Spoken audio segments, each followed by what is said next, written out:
ತಾಲೂಕಿನ ಗಾದಗಿ ಗ್ರಾಮ ಪಂಚಾಯತ್ನಲ್ಲಿ ಭ್ರಷ್ಟಾಚಾರ ಎಸಗಲು ಸಹಕಾರ ನೀಡಿದ ಗ್ರಾಮ ಪಂಚಾಯತ್ ಅಭಿವೃದ್ಧಿ ಅಧಿಕಾರಿ ಶ್ರೀಧರ್ ಅವರ ಮೇಲೆ ಕಾನೂನು ಕ್ರಮ ಜರುಗಿಸುವಂತೆ ಗ್ರಾಮ ಪಂಚಾಯತ್ ಮಾಜಿ ಸದಸ್ಯರಾದ ವರದಯ್ಯ ಸ್ವಾಮಿ ಗಾದಗಿ ಮಾತನಾಡಿ ಒತ್ತಾಯ ಮಾಡಿದ್ದಾರೆ.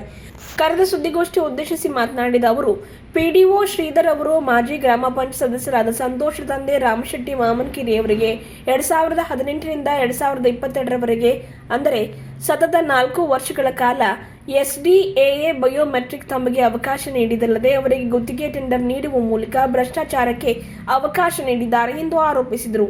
ಈ ಹಿಂದೆ ತಾನು 3-4 ಬಾರಿ ತಾಲೂಕು ಪಂಚಾಯತ್ ಇಒ, ಜಿಲ್ಲಾ ಪಂಚಾಯತ್ ಸಿಒ ಅವರಿಗೆ ದೂರು ಸಲ್ಲಿಸಿದ್ರು ಯಾವುದೇ ಪ್ರಯೋಜನ ಆಗಿರಲಿಲ್ಲ. ಬದಲಿಗೆ ಅವರಿಗೆ ಬೆಂಗಳೂರು ಆಯುಕ್ತಾಲಯದಲ್ಲಿ ವರ್ಗಾವಣೆ ಮಾಡಲಾಯಿತು. ಇದನ್ನು ಮನಗಂಡು ತಾನು 14 ಜನವರಿ 2025ರಂದು ಕರ್ನಾಟಕ ಲೋಕಾಯುಕ್ತಕ್ಕೆ ದೂರು ನೀಡಿದೆ. ಈ ತಿಂಗಳ 10ರಂದು ಲೋಕಾಯುಕ್ತ ಕಚೇರಿಯಲ್ಲಿ ಎಫ್ಐಆರ್ ದಾಖಲಾಗಿ ತನಿಖೆ ನಡೆಯುತ್ತಿದೆ ಎಂದು ಹೇಳಿದರು. ಈ ಹಿಂದೆ ಅವರ 4 ವರ್ಷದ ಅವಧಿಯಲ್ಲಿ ನಮೂನೆ 9, ನಮೂನೆ 11A, ನಮೂನೆ 11B ಖಾತೆಗಳು ನೀಡಿದ್ದು ಒಟ್ಟು 12,500 ಖಾತೆ ನೀಡಿರುತ್ತಾರೆ. ಪ್ರತಿ ಲೇಔಟ್ ಖಾತೆಗೆ ತಲಾ 3,100ರಂತೆ, ಅಲ್ಲದೆ ಮೋಟೇಷನ್ ಮಾಡಲು ತಲಾ 5,100 ಮತ್ತು ಸಾಮಾನ್ಯ ಮನೆಗಳ ಮೋಟೇಷನ್ ಮಾಡಲು 2,100ರಂತೆ ಹಣ ಪಡೆದು ಅದನ್ನು ಗ್ರಾಮ ಪಂಚಾಯತ್ ಖಾತೆಗೆ ಜಮಾ ಮಾಡದೆ ಸ್ವಂತಕ್ಕೆ ಬಳಸಿಕೊಂಡು ದೊಡ್ಡ ಮಟ್ಟದ ಭ್ರಷ್ಟಾಚಾರ ಎಸಗಿರ್ತಾರೆ. ಅದು ಅಂದಾಜು 3.5 ಕೋಟಿಗಷ್ಟು ಹಣ ಲಪಟಾಯಿಸಿರ್ತಾರೆ ಎಂದು ದೂರಿದರು. ಹಾಗೆ ಗ್ರಾಮ ಪಂಚಾಯತ್ ವ್ಯಾಪ್ತಿಯಲ್ಲಿ 5 CA ಸೈಟ್ಗಳು ಮಾರಿರ್ತಾರೆ. ಅಂದಾಜು 2 ಕೋಟಿಗಳಷ್ಟು ಹಣ ಕೊಳ್ಳೆ ಹೊಡೆದಿರುವುದು.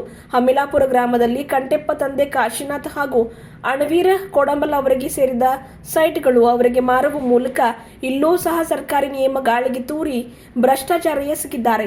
ಈ ಎಲ್ಲಾ ಭ್ರಷ್ಟಾಚಾರ ಎಸಗಿದ ಹಿನ್ನೆಲೆಯಲ್ಲಿ ತಾನು ಸಂತೋಷ ಮಾಮನ್ಕೇರಿಯವರ ಗ್ರಾಮ ಪಂಚಾಯತ್ ಸದಸ್ಯತ್ವ ರದ್ದುಪಡಿಸಬೇಕೆಂದು ಗ್ರಾಮೀಣಾಭಿವೃದ್ಧಿ ಮತ್ತು ಪಂಚಾಯತ್ ರಾಜ್ ಇಲಾಖೆಗೆ ದೂರು ನೀಡಿದ ಕಾರಣ ಅವರ ಸದಸ್ಯತ್ವವನ್ನು ಗ್ರಾಮೀಣಾಭಿವೃದ್ಧಿ ಮತ್ತು ಪಂಚಾಯತ್ ರಾಜ್ ಇಲಾಖೆಯ ಪೀಠಾಧಿಕಾರಿಗಳು 2025ರ ನವೆಂಬರ್ನಲ್ಲಿ ರದ್ದುಗೊಳಿಸಿ ಮುಂದಿನ 6 ವರ್ಷಗಳ ಕಾಲ ಚುನಾವಣೆಗೆ ನಿಲ್ಲದಂತೆ ಆದೇಶಿಸಿದ್ದಾರೆ. ಒಟ್ಟಾರೆ ನೇರ ಭ್ರಷ್ಟಾಚಾರದಲ್ಲಿ ಶಾಮೀಲಾಗಿರುವ ಸಂತೋಷ್ ಕುಮಾರ್ ಮಾಮನ್ಕೇರಿ ಹಾಗೂ ಇದಕ್ಕೆ ಸಾಥ್ ನೀಡಿದ ಅಂದರೆ ಇವರಿಗೆ ಸಾಥ್ ನೀಡಿ ಮಾಮೂಲು ಪಡೆದ ಪಿಡಿಒ ಶ್ರೀಧರ್ ಅವರ ಮೇಲೆ ಕಾನೂನು ಕ್ರಮ ಜರುಗಿಸಬೇಕು ಎಂದು ವರದಯ್ಯ ಸ್ವಾಮಿ ಗಾದಗಿ ಅವರು ಆಗ್ರಹ ಮಾಡಿದ್ದಾರೆ. ಸರ್, ಇಲ್ಲಿ ಜಿಲ್ಲಾ ಪಂಚಾಯತ್ವರೇ ಇಷ್ಟೆಲ್ಲ ಹಗರಣಗಳ 3 ವರ್ಷದಿಂದ ಹೋರಾಟ ಮಾಡ್ತೀನಿ. ಅವ್ರಿಗೆ ಇಲ್ಲಿವರೆಗೆ ಅಮಾನತೆ ಮಾಡಿಲ್ಲ. ಅಮಾನತು ಮಾಡಲಿ ಅಂದರೆ ಎಲ್ಲ ಜಿಲ್ಲಾ ಪಂಚಾಯತ್ದಾಗ ತಾಲೂಕು ಪಂಚಾಯತ್ದಾಗೆಲ್ಲ ದುಡ್ಡು ತೊಗೊಂಡು ಒಂದು ಸಣ್ಣ ಕೇಸ್ ಇದ್ರೆ ಕೇಸ್ ಇದು ಸಸ್ಪೆಂಡ್ ಮಾಡ್ತಾರೆ. ಇದು 5-6 ಕೋಟಿ ಅವ್ಯವಹಾರ ಅದ. ಯಾಕೆ ಸಸ್ಪೆನ್ಸ್ ಮಾಡಿಲ್ಲ ನನಗೆ ಗೊತ್ತಾಗಿಲ್ಲ. ಅದರಿಂದ ಇಲ್ಲಿ ನನಗೆ ನ್ಯಾಯ ಸಿಗಲು ಹೋಗಿ ನಾನು ಲೋಕಾಯುಕ್ತ ಕೊಟ್ಟಿರಿ ಸರ್. ಲೋಕಾಯುಕ್ತ ಕೊಡೋ ಕಾರಣ ಅಂದರೆ ನನಗೆ ಇಲ್ಲಿ ನ್ಯಾಯ ಸಿಕ್ಕಿಲ್ಲ.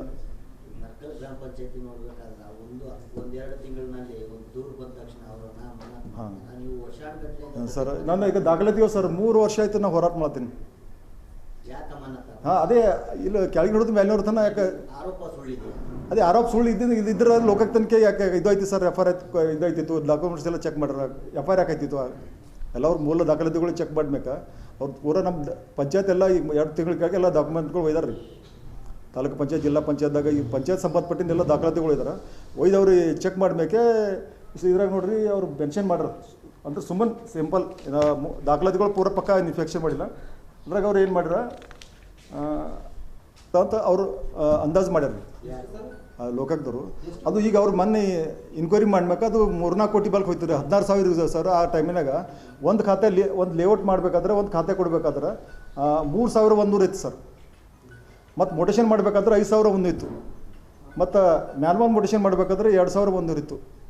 ಇಷ್ಟು ಇರಬೇಕಾದ್ರೆ 13,000 ಖಾತೆಗಳು ಕೊಟ್ರು ಸರ್. 13,000 ಖಾತೆಗಳು ತೆಗಬೇಕಾದ್ರೆ ಅಲ್ಲಿ 13,000 ಖಾತೆಗಳು ಕೊಟ್ಟಿದ್ದು ಅಲ್ಲಿ ಮಾಹಿತಿಗಳಿಲ್ಲ ಸರ್. DCB ಡಿಮಾಂಡ್ ಇದ್ರಾಗಿಲ್ಲ, ರಿಸಿಪ್ಟ್ ಇಲ್ಲ. ಮತ್ತು ಎಷ್ಟೋ ನನಗೆ ಮತ್ತೀಗ ನಾ ಎಫ್ ಐ ಆರ್ ಆಗ್ಬೇಕಾ ಲೋಕಾಯುಕ್ತರು ಬಂದು ರೇಡ್ ಮಾಡ್ಬೇಕಾ ಒಂದು 2-3 ನಂಗೆ ಲೆಟರ್ ಇದು ಕೊಟ್ಟರು ಸರ್, ರಶೀದಿ ಕೊಟ್ಟರು. ಅವ್ರಿಗೆ ಲೋಕಾಯುಕ್ತರು ಸಬ್ಮಿಟ್ ಮಾಡ್ತೀವಿ ಅಂದ್ರೆ ಡೂಪ್ಲಿಕೇಟ್ ರಸೀದು, ಪಂಚಾಯತ್ ಸೀಲು, ಪಂಚಾಯತ್ ಸಂಬಂಧಪಟ್ಟನವ್ರು ಅಧಿಕಾರಿ ಯಾರ್ದು ಸಹಿ ಇಲ್ಲ ಅಂತ ಒಂದು 3 ಜನರು ನಂಗೆ ಕೊಟ್ಟರು ಸರ್. ಅದು ಈಗ ಲೋಕಾಯುಕ್ತರು ಬಂದ್ಬೇಕು. ಅದಕ್ಕೆ ಅದು ಭೀ ದಾಖಲಾತಿ ಕೊಡ್ತೀವಿ. ಹಿಂಗೆ ಡೂಪ್ಲಿಕೇಟ್ ರಸೀದಿ ಹೆಂಗೆ ಕೊಟ್ಟರು ಸಾರ್ವಜನಿಕ ವ್ಯಕ್ತಿಗಳಿಲ್ಲ. ಇದು ರೆಸಿಪ್ಟು ಅವ್ರು ಒಂದು ಖಾತಾ ಮಾಡ್ಕೊಂಡ್ರೆ ಖಾತಾ ಮಾಡ್ಬೇಕು. ಅವ್ರಿಗೆ ಹೆಂಗೆ ಕೊಟ್ಟರು ಅದನ್ನು ಕೊಡೋದು. ಅದು ಈಗ ಇನ್ಕ್ವೈರಿದಾಗ ಕೊಡೋದು ಸರ್. ಇನ್ನೂ ಅರೆಸ್ಟ್ ಮಾಡಿಲ್ಲ ಸರ್. ಅವ್ರು ಫರಾರ ಸರ್. ಎಲ್ಲ ಅರೆಸ್ಟ್ ಮಾಡ್ತಾರೆ. 10ನೇ ತಾರೀಕಿಗೆ ಎಫ್ ಐ ಆರ್ ಆಗ್ಯದ ಸರ್. 10ನೇ ತಾರೀಕಿಗೆ ಎಫ್ ಐ ಆರ್ ಆಗ್ಯದ. ಇನ್ನೂ ಸಿಗ್ಲತ್ತಿಲ್ಲ. ಅವರು ಎಷ್ಟು ಹುಡಿದ್ರು ಸಿಗ್ಲತ್ತಿಲ್ಲ. ಪೂರ ಎಲ್ಲ ಕಡೆ ಚೆಕ್ ಮಾಡ್ತಾರೆ ಅವ್ರು. ಪೂರ ಬೀದರ್, ಗುಲ್ಬರ್ಗ, ಹಾಸನ, ಬೆಂಗಳೂರು ಎಲ್ಲ ಕಡೆ ರೆಫರ್ ಮಾಡ್ಯಾರ. ಅವ್ರಿಗೆ ಮೊದಲು ಕಮಿಷನರ್ ಆಫೀಸ್ನಿಂದ ಯಾವಾಗ ಲೆಟರ್ ಬಂತು ಲೋಕಾಯುಕ್ತರಿಗೆ ನನಗೆ ಹೆಂಗೆ ಭೀ ಅರೆಸ್ಟ್ ಮಾಡ್ತಾರಂತ ಆಗಿರೋದು ಭೋಗತ್ತಾಗ್ಯಾರ. ಶ್ರೀಧರ್ ಅಂತ ರೀ. ಇವಾಗ ಬೇರೆ ಹೊಸರು ಬಂದ್ರೆ ಮೊನ್ನೆ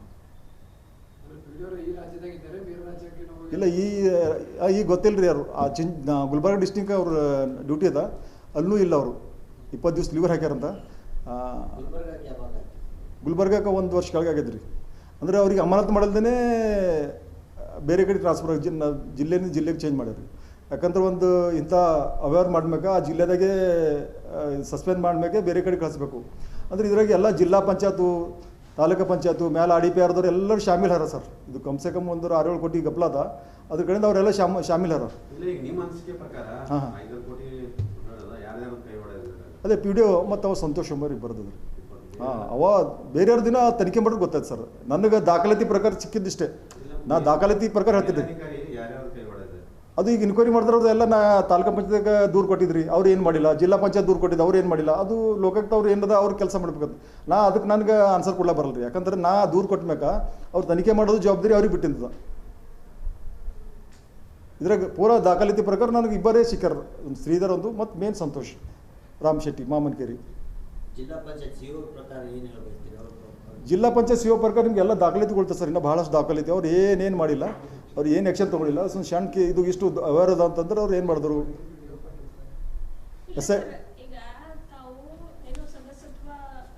ಹಾಂ ಅದನ್ನೂ ಆಗ್ಯದ ಸರ್. ಅದು ಭೀ ರದ್ದಾಗ್ಯದ. ಅದು ಬೇರೆ ರೀ, ಅದು ಸದಸ್ಯತ್ವ ರದ್ದಾಗ್ಯದ ಸಂತೋಷ್ ಅವ್ರದ್ದು. ಅದನ್ನು ನಿಂಬಲ್ಲಿ ಕಾಪಿ ಕೊಡ್ತೀನಿ. ಅದನ್ನು ಕಾಪಿ ಅದ.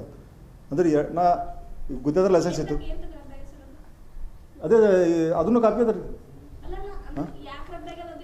ರದ್ದು ಅಂದ್ರೆ ಅವರು ಅದು ಸದಸ್ಯತ್ವ ಅಂದ್ರೆ 2021 ಅವರು 20 ಸದಸ್ಯರಾದ್ರು ರೀ. ಸದಸ್ಯರಾದ್ರೆ ಅವರು ಕಾಂಟ್ರಾಕ್ಟ್ ಗುತ್ತೇದಾರ ಲೈಸೆನ್ಸ್ ಇತ್ತು ರೀ. ಅವ್ರ ಹೆಸರು ಮೇಲೆ ಉದ್ಯೋಗ ಖಾತ್ರಿದು ಮಟೀರಿಯಲ್ ಪೇಮೆಂಟ್ ಇತ್ತು. ಅದು ಮಟೀರಿಯಲ್ ಪೇಮೆಂಟ್ ಇದ್ರ ಮ್ಯಾಗ ಅವರು ಎಲೆಕ್ಷನ್ ನಿಂದಲಕ್ಕೆ ಪರ್ಮಿಷನ್ ಬರಲ್ಲ ರೀ. ಗುತ್ತೇದಾರ ಆದ್ಮ್ಯಾಗ ಎಲೆಕ್ಷನ್ ಇದೆಲ್ಲ ಬರಲ್ದು. ಅದ್ರಾಗ ಇವ್ರು ಪಿ ಡಿ ಅವ್ರು ಭೀ ಸಾಥ್ ಕೊಟ್ಟಾರ ರೀ. ಪಿ ಡಿ ಅವ್ರು ಭೀ ಎಲೆಕ್ಷನ್ದು ಇದ್ದಿದ್ರು, ಅವರಿಗೆಲ್ಲ ಗೊತ್ತು ಇವ್ರ ಹೆಸರು ಮೇಲೆ ಇದು ಅದ ಅಂತ ತಿಳ್ಕೊಂಡು. ಅದು 2021 ಪೇಮೆಂಟ್ ಆಗಿತ್ತು ರೀ. ಅದು ಎಲ್ಲ ಜಿಲ್ಲಾ panchayat taluk panchayat regional commissioner panchayat Raj secretary ಅವರೆಲ್ಲ ತನಿಖೆ ಮಾಡ್ಬೇಕು. ಅದು ವರದಿ ಕೊಡ್ತಾರೆ ರೀ. ಸಸ್ಪೆನ್ಷನ್ ಆರ್ಡರ್ನೂ ಅದ. ಅವ್ರದ್ದು ಮೆಂಬರ್ಶಿಪ್ ಮೊನ್ನೆ ಆಗೈತೆ ರೀ. ನಂಗೆ ಇದು ಆಗಲ್ಲ ಹೋಗಿನ ಕಡೆ ನಾ ಮತ್ತೆ ಇದನ್ನು ಹಿಂಬಳೈತೆ ಮೆಂಬರ್ಶಿಪ್ ಭೀ ಇದು ಆಗಬೇಕಲ್ಲ. ಇಷ್ಟೆಲ್ಲ ಅವ್ಯವಹಾರ ಅದ್ರ ಭೀ ಅವ್ರು ಯಾರು ಆ್ಯಕ್ಷನ್ ತೊಗೊಂಡಿಲ್ಲ ಅಂತ ತಿಳ್ಕೊಂಡು ಅದನ್ನ ಮೆಂಬರ್ಶಿಪ್ ಭೀ ಅವ್ರದ್ದು ಇದು ಆಗೈತೆ ರೀ. ಅದನ್ನು ಕಾಪಿ ಅದ ನಮ್ಮಲ್ಲಿ. ಸದಾ ಡಿಪಾರ್ಟ್ಮೆಂಟ್ ಅವ್ರು ಒಬ್ಬರು ಬರ್ತಾರಲ್ಲ, ಅವ್ರು ಆಗ್ಬೇಕು. ಅವ್ರು ಇದು ಆಗ್ಬೇಕು, ಮುಂದಿನ ತನಿಖೆ ಅವ್ರು ಮಾಡ್ತಾರೆ. ಬಾಕಿದೆಲ್ಲ ಸದಸ್ಯರದವ್ರದ್ದು ಲೇಔಟ್ದಾಗ CSIT ಮಾರಿಂದ್ರಾಗ ಅವ್ರದ್ದು ಇದು ಅವರ ಇದು ವಿಟ್ನೆಸ್ ಇರ್ತಲ್ಲ, ವಿಟ್ನೆಸ್ ಯಾರು ಬರ್ತಾರ, ಅವ್ರು ಯಾಕೆ ಬರಬೇಕಾಗಿತ್ತು ಒಂದು ಕ್ವಶನ್ ಬರ್ತಿಲ್ಲ ರೀ. ವಿಟ್ನೆಸ್ ಬರಬೇಕಾದ್ರೆ ಸಾರ್ವಜನಿಕ ವ್ಯಕ್ತಿ ಬರಲ್ಲ. ಅದು ಆ ಸಂಬಂಧಪಟ್ಟಿದ್ದು ಇಲಾಖೆದವರೇ ಇರಬೇಕು ವಿಟ್ನೆಸ್ದಾಗ ಭೀ.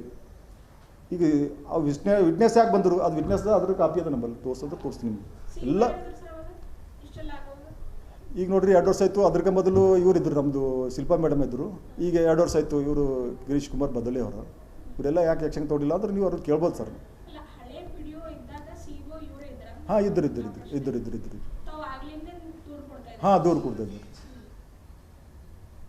SIT ಇದು ನಾ 3 ವರ್ಷ ಆಯ್ತು ಮಾಡ್ತೀನಿ ರೀ. 2021 23 ಹಿಡಿದು ಇಲ್ಲಿ ತನಕ ನಡೆದ್ರು. 26ಕ್ಕೆ ನಂಗೆ ಜಾಗ ಸಿಕ್ತು. 3 ವರ್ಷ ನಿರಂತರ ಹೋರಾಟ. ಹಾಂ ನಾ ಒಬ್ಬನೇ ಮತ್ತು ತಯಾರಿಲ್ಲ. CO ಅವರು 2 ವರ್ಷ ಆಯ್ತು ರೀ ಬಂದವರು. ಹಾಂ ನೀವು ಅವ್ರಿಗೆ ಕೇಳ್ಬೋದು ಯಾಕೆ ಇಷ್ಟೆಲ್ಲ ಅವ್ಯವಹಾರದ ನೀವು ಯಾಕೆ ಮಾಡಿಲ್ಲ. ಇಲ್ಲಿ ಲೋಕಾಯುಕ್ತ ರೆಫರ್ ಆಯಿತು, ಅವ್ರ ಸದಸ್ಯತ್ವ ರದ್ದಾಯಿತು, ಇದೆಲ್ಲ ಮೂಲ ದಾಖಲಾತಿಗಳು ಕೊಡ್ತೀನಿ. ಯಾಕೆ ಮಾಡ್ಲೋದ್ರು ಅಂತ ನೀವು ಅವ್ರಿಗೆ ತನಿಖೆ ಮಾಡಿ ಯಾಕೆ ಮಾಡಿಲ್ಲ. ಒಂದು ಸಣ್ಣ ಕೇಸ್ಗಳಿದ್ರೆ ಬೇರೆ ಸಸ್ಪೆನ್ಷನ್ ಮಾಡ್ತೀರಿ, ಇವ್ರಿಗೆ ಯಾಕೆ ಮಾಡಿಲ್ಲ ಅಂತ ನೀವು ಅವ್ರಿಗೆ ಕೇಳ್ಬೋದು. ಈಗ ನೀವು ಹೋಗಿ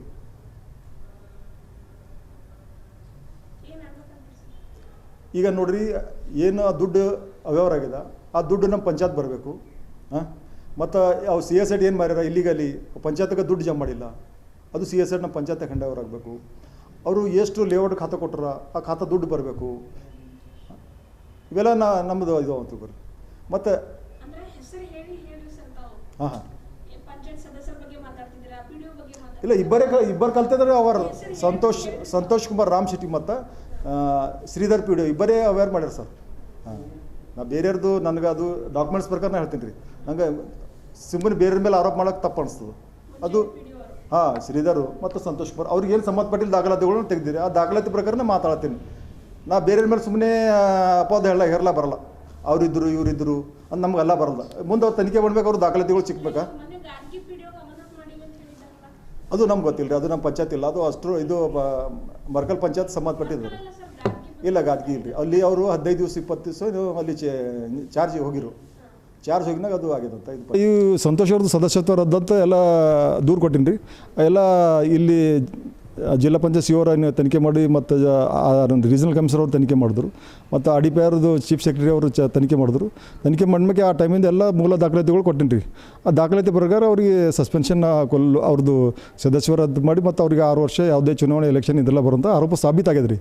ಸಾಬೀತಾಗಿಂದ ಕಾಪಿ ನಿಮ್ಗೆ ಕೊಡ್ತೀನಿ. ಅದ್ರ ಇದು ಕಾಪಿ ಈ 2 ತಿಂಗಳು ಐತೆ ರೀ ಮಾಡಿ.